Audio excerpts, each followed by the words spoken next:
I'll be your guide as we explore their thrilling on-screen adventures and uncover the evolution of these iconic characters through the decades. So, in their first cinematic adaptation, the story begins in New York, where the city is plagued with rising crime and the Turtles tirelessly work in the shadows. When reporter April O'Neil investigates this silent crime wave, she suspects the notorious Foot Clan is behind it. But little does she know that their leader, the Shredder, has ordered her termination. As the Foot attacks her, Raph jumps in to save her and takes her to the lair. However, he's unaware that a Foot soldier is following them. When April awakens, she's terrified, but Splinter reveals their origin and they return April to her home. You said the magic word! You guys eat pizza? Doesn't everybody? Unfortunately, once they head back, they soon discover that someone has broken in and kidnapped Splinter, so they return to April's. After a heated argument about leadership between Ralph and Leo, the Foot attacks April's apartment, forcing them to counterattack and barely escape with the help of Casey. Who the heck is that? Wayne Gretzky? On steroids? Fleeing to April's deserted farm, the Turtles continue their training, but they also meditate and communicate with Splinter's spirit, convincing them to return to New York. What is it? It's time to go back. The Turtles face off against the Foot on the rooftops, where they confront the Shredder. They're unsuccessful in stopping him, but Splinter arrives, quickly disarms, and beats him. With the Foot Clan arrested and the Shredder defeated, the Turtles celebrate. So now, in the second part of the film trilogy, the Turtles stop a robbery and save a pizza delivery boy named Kino. They take his pizza, but of course they pay for it, and head to April's, their current home since their lair was destroyed. While Splinter still thinks they should live in the shadows. Not even pizza? Pizza's okay. Man, give a guy a heart attack. The Shredder returns and seeks revenge on the Turtles. When Techno Global Research Industry wants to clean up their toxic leaks, Splinter reveals that TGRI created the canister of ooze that transformed them. Wanting answers, The past returns, my son. they seek Professor Perry, but the Foot kidnaps him and takes the final canister of ooze. Realizing April's safety is at risk, they decide to leave before meeting Kino again and finding a new home. Raph is displeased with doing nothing and takes Kino to become a mole in Shredder's army, but they get caught and Kino escapes to warn the others. The Turtles attempt a rescue but are lured into a trap and learn Shredder's alive. They battle the Foot, and when Shredder's experiments ambush them, they find Perry and escape to their lair. After asking origin questions, You mean to tell us that the formation of the ooze was all just a big mistake? and Perry creates an antidote, the Turtles cure the experiments as they hype up a dance club. The final battle ultimately leads to the docks, where Shredder uses the ooze on himself. Although he's too powerful, the Turtles defeat him when he brings the dock on himself, but their victory comes at a price when Splinter learns they were seen in public. Practice harder. 10 flips now. Alright, well, here comes the final installment of the trilogy. The story begins in 1603 feudal Japan, but quickly jumps to the present, where the Turtles receive gifts from April. Raph gets a fedora, Leo a book, Donnie a radio, Mikey a lamp, and Splinter an ancient Japanese scepter. Back in 1603, Prince Kenshin finds the scepter and unwittingly activates his powers. He's transported to the present, while April is sent back to 1603. The Turtles quickly realize that they must travel back in time to save April. For every one of us that goes back, someone from the past will come here. But only have 60 hours before the scepter loses power. If we don't come back in 2.5 days, we're turtle soup. Whoa! They use it to travel back, but land right in the middle of a battle. Separated and alone, Mikey is knocked out by Mitsu and is taken prisoner, while the scepter is mysteriously taken. The others head to the castle. So my Japanese is a little rusty. Suzuki Kawasaki. Oh, how about sayonara? To rescue April and a prisoner named Wit, and later encounter Mitsu, who takes them to Mikey. Unfortunately, Mitsu's village is attacked by Walker, a mercenary, so the Turtles intervene. Although they save Mitsu's brother Yoshi and gain the village's respect, they learn that Yoshi took the scepter because of his grandfather. I want you to fight, not Suddenly, Wit kidnaps Mitsu and steals the scepter. The turtles head back to the castle to rescue her, only to battle Lord Norinaga and his army. As they later chase Walker for the scepter, he throws it, but fortunately, Mikey catches it. Although Mikey and Raph want to stay in the past, I've been thinking the same thing, Leo. People appreciate us here. We don't have to live like moles. they eventually agree to return to the present. At last, it's the first animated film where the story focuses on the turtles after defeating the Shredder. It takes us back 3,000 years when the warlord Yaddle opened a portal that granted him immortality but released 13 monsters and turned his generals to stone. Fast forward to the present, each turtle is leading a separate path. Those glory days are over. Forget about him. Get on with your life. Concentrate on your work. Leo is a secret protector of a village, Donnie works as IT tech support, Mikey entertains at birthday parties, and finally, Raph sleeps all day but secretly moonlights as the vigilante, the Night Watcher. When April meets Leo while on work, she convinces him to return to New York. Your brothers need you, Leo. They're lost without you. She later delivers the final general statue to philanthropist Max Winters, who activates them to capture the monsters. Leo tries to get the team to operate as a unit again before they return to fighting, but the reunion is short when they confront a monster. Splinter scolds them for disobeying his orders. We cannot return to the surface to fight evil if we continue to fight each other. So Raph leaves abruptly and gets wounded by a general. Learning that Winters is Yaddle, If you ask me, guys, this has Winter's name written all over it. they begin investigating, while Raph investigates solo.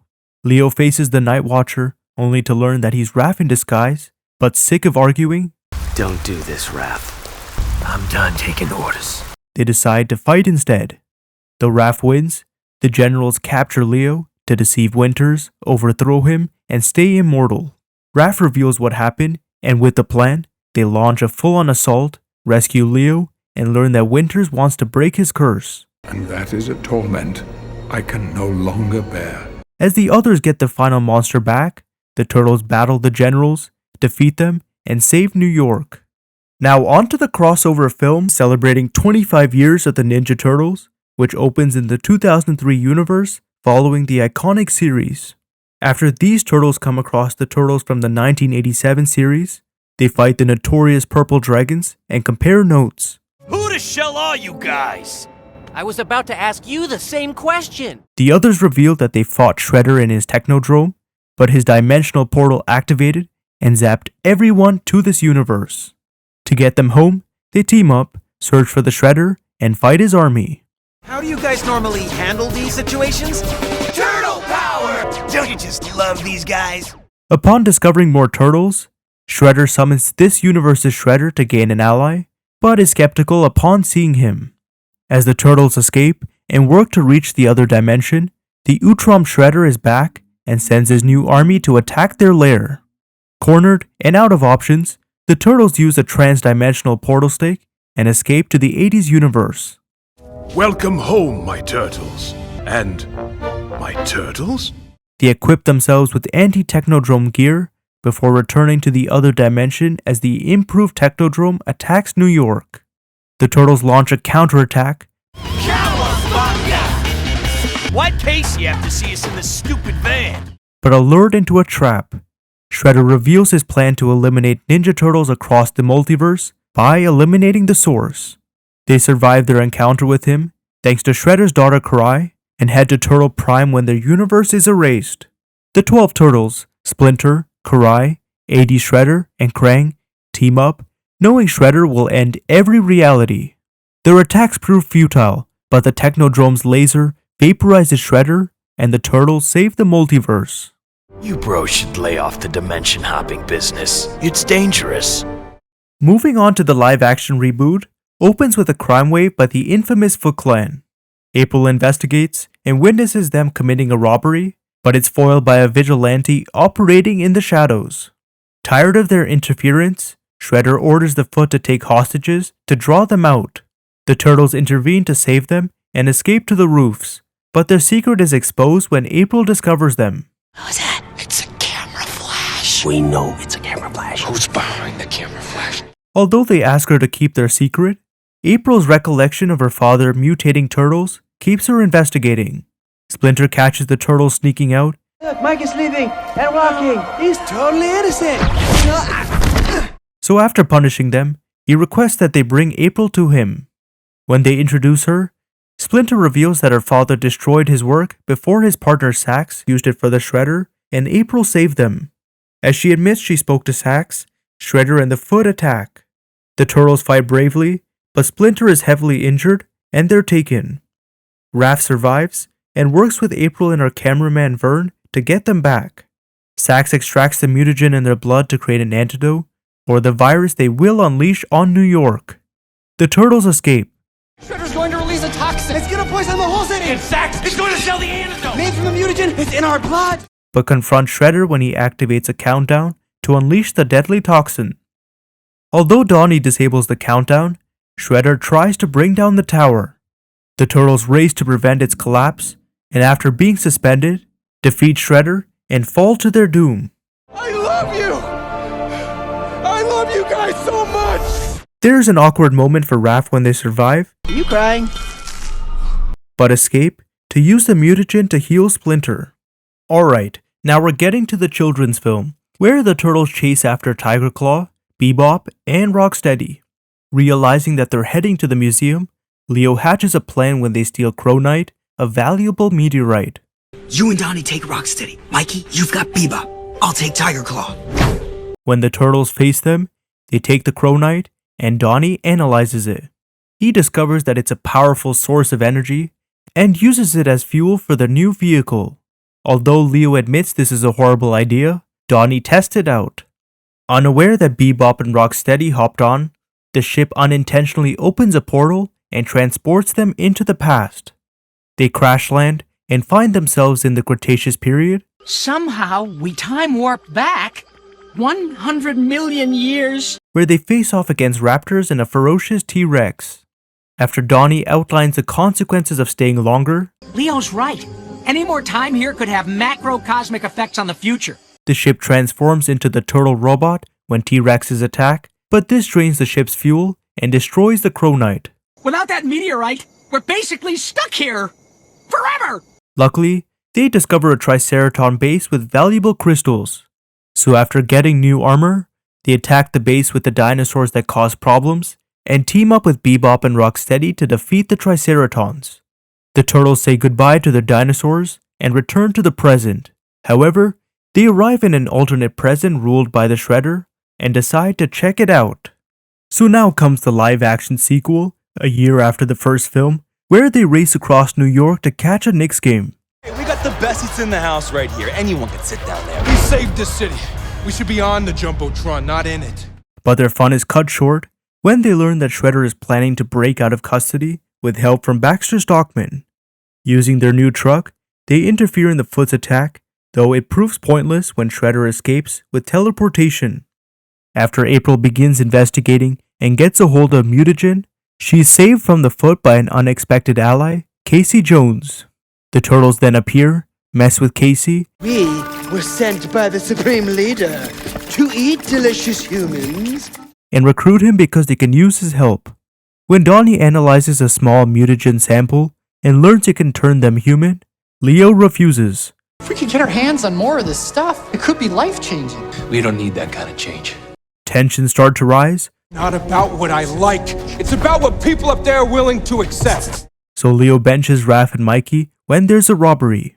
Instead, they sneak into police headquarters to recover more mutagen with some help, but find the Foot has it. The turtles recover it, but are spotted. After escaping, they track down Bebop and Rocksteady, who they know are gathering parts for Shredder to open a portal. The turtles jump from one plane to another to reach them, though Raph gets cold feet. What would Vin Diesel do? No regrets, no fear! After eventually getting aboard, their battle causes plane damage, and they escape their grasp. Shredder activates the portal so his new ally, Krang, can conquer the Earth, but only the turtles are physically capable of stopping them. Deciding to stay as turtles, and with help from the police, they head for the machine and battle Krang. They're able to defeat him as Donnie disables his suit and sends his weapon back to his dimension. Time for the second crossover film, where the Foot arrives in Gotham with the plan to steal a power generator. The Turtles attack them from the shadows, but to no avail. However, Batgirl witnesses the attack and informs Batman what she saw. They uncover that Wayne Enterprises is the Foot's next target, but end up facing Penguin and his goons, believing he's Shredder's new partner. You lose. Where's Shredder? Shredder? What's a Shredder? After coming across the Batmobile, their paths cross with Batman, who easily defeats them and forces them to vanish. Determined to uncover their attacker, Donnie begins investigating and triangulates his base, where they discover the Batcave. Looks to me like Batman has been tracking the laboratory break-ins, like he's been looking for the Foot's next move, same as us. There they meet Robin, Batman, and Batgirl, so the Turtles introduce themselves and reveal their mission. We're not your enemy. We came to Gotham to stop Shredder and the Foot Clan. They learn that Ra's al Ghul is the mystery partner, and he'll give Shredder access to his Lazarus Pit in exchange for the TCRI mutagen. Donnie and Batgirl then whip up an anti-mutagen while the Turtles enjoy a pizza break. But when they respond to a break-in at Arkham Asylum, they split up to stop the mutated supervillains. Despite Batman's warnings, the Turtles fall into a trap and Batman gets infected, transforming into a bat. But they manage to cure him and learn about Ra's and Shredder's plan. Launch the Jokerized Ooze. It'll turn everyone into a monster mutant like Batman. Batman, however, refuses to work with them for failing to follow his orders, so Raph persuades him otherwise.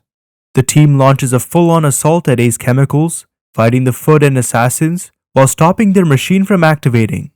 After also defeating Ra's and the Shredder, the Turtles prepare to return home, but Batman surprises them. It's pizza time.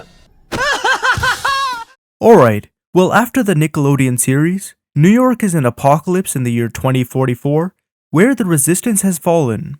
Leo and Mikey use their mystic powers to sacrifice themselves and send their student Casey back in time to prevent Krang's invasion. When you're done saving the world, do me a favor. Grab a slice! Fast forward to the present, the Turtles' lives have been uneventful for several months after defeating the Shredder. But things change when they respond to a break-in for the key, which is essential to save the city. Here's the plan. Raph, relax. Who needs a plan when we've got crazy cool mystic powers? Leo! Despite stopping the criminals, Leo's interference leads to the Foot taking the key. As they return to the lair, Raph confronts Leo about his ego, as Raph is now more responsible, whereas Leo is more relaxed, like Mikey.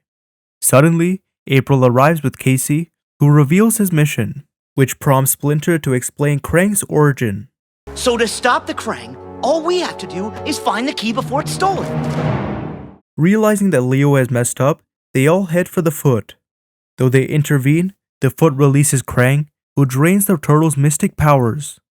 Leo quickly grabs the key to close the portal, but Raph allows himself to be captured so Leo can escape. The Turtles and Casey head back for Raph, where Casey reveals that Leo's nothing like the one he knew. You don't see that every decision you make could cost someone their life. This allows Leo to regain his confidence and lead the others. Despite helping Raph break free from Krang's influence, which releases their mystic powers, Krang uses the key to open the portal and attack New York. The Turtles battle Krang, but still outmatched, Leo sacrifices himself. He takes Krang into the other dimension before Casey closes the portal. Though not ready to give up, Mikey uses his new powers to save Leo. The Turtles' next adventure opens in the animated reboot, where the TCRI is hunting down Baxter Stockman, who has created a mutagen for his own mutant animal family. But when the TCRI strike force causes an explosion, the mutagen falls into the sewers, which, of course, we all know what happened next. Fast forward 15 years, and the Turtles are still trying to find their place in the world. Secluded from society, they watch from afar and are envious of humans enjoying their social lives. Maybe one day everyone would love us like everyone loves Ferris Bueller. But when they're caught staying out past their curfew, Splinter grounds them for a month. As crime skyrockets due to the mysterious mastermind Superfly, the Turtles fight a gang and introduce themselves to April, a high school journalist. As she's investigating Superfly, the Turtles decide to help her so everyone would accept them as heroes and they could attend high school. Upon discovering Superfly and his gang of mutants, they bond with them but learn his true plan. To create a weaponized version of the Ooze. Every animal on Earth will be transformed into a mutant. Although they fail to stop them, the TCRI captures the turtles and extracts their mutagen. Splinter arrives to rescue them, and once they confront Superfly, the turtles convince the mutants that their actions are no better than the humans. Trust me, I do not like them. If we kill them, we are no better than they are. Together, they fight Superfly and destroy his machine, but Superfly mutates again and attacks New York. As they try to protect the city, the public criticizes them in fear. However, after April broadcasts their intentions, the public helps them defeat Superfly with a retro mutagen and recognizes the turtles as heroes. With their dreams fulfilled, It's happening! It's actually happening! the turtles finally go to high school and are accepted. After the course of the first film comes the Untitled sequel, supposedly releasing on October 9th, 2026, which is very specific. While we don't know the exact plot of the film, we can make some pretty good guesses based on the post-credit scene and every TCRI appearance in the first film. The story will take place after the first movie and the new animated series set to release this year. During Monster Mayhem, we were introduced to TCRI executive Cynthia Outram, who's bent on retrieving Baxter Stockman's mutagen. But when her plan fails, she goes after the turtles 15 years later and extracts their mutagen. Although they escaped and went public, TCRI vanished while Cynthia kept tabs on them. We can expect to see that in the sequel, the turtles will navigate the challenges of high school while helping April investigate and locate TCRI. But little do they know that Cynthia has called upon someone to capture them and is none other than the Shredder.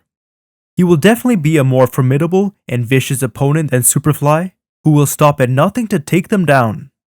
Finally, we'll cover the highly anticipated R-rated live-action film. This will be based on the popular 5-issue comic book, filled with adrenaline-pumping action and a high body count. For those who are unfamiliar with this graphic novel miniseries, I'll give a brief rundown.